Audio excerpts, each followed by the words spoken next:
Assalomu alaykum. Siz Baliqchi tumani axborot kutubxona markazi tomonidan o'tkazilayotgan sehrli 10 daqiqa loyiha ishtirokchisi bo'ldingiz. Alaykum assalom. Sizlarni Baliqchi tuman suv yetkazib berish xizmati davlat muassasasi binosida ko'rib turganimdan xursandman.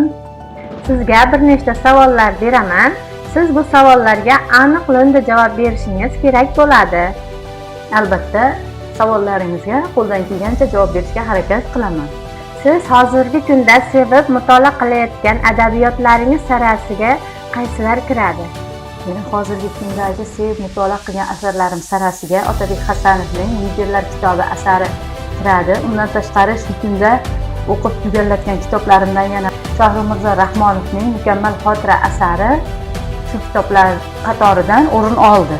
Sizga ushbu asarning qaysi jihatlari ko'proq yoqdi? Menga bu asarning yoqqan jihatlari, ya'ni bu kitob Toni Buzanning Miyangizdan foydalaning asari asosida vujudga kelgan. Bu asarda yozilishicha insonning xotirasi yaxshi va yomon xotiraga bo'linmaydi, lekin shakllangan va shakllanmagan xotiralar sarasiga kiradi. Inson o'z-o'zida qanchalik ko'p ishlasa, uni xotirasi shakllanib boradi. Biz mana qariyalarimizdan, keksalarimizdan eshitishimiz mumkin. Xotiram yoshim o'tgan sari yomon bo'lib boryapti, eslab qolish qobiliyatim yo'qolyapti deydi. Yo'q, unday emas. Inson o'zini ustida ishlasa, har qanday xotirani biz shakllantira olamiz. Ya'ni insonning miyasi insonning tanasining 2% ni tashkil qilar ekan. Bu 2% miyada 20% kislorod, 80% esa suvdan iborat bo'lar ekan. Miyamiz 10 miya shari va chap yarim miya shariga bo'linar ekan. O'ng yarim sharimizda asosan musiqa, tasvir, tasavvurlar, rang-barangliklar aks etar ekan.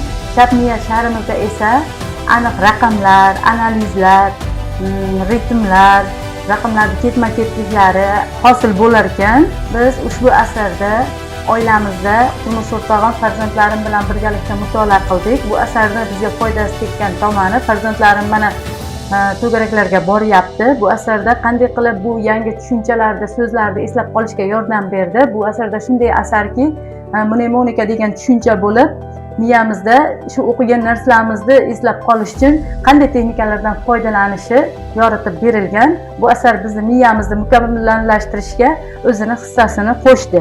Loyihada ishtirok etganingiz uchun sizga tashakkur bildiraman. Rahmat, ishlaringizga rivoj tilayman.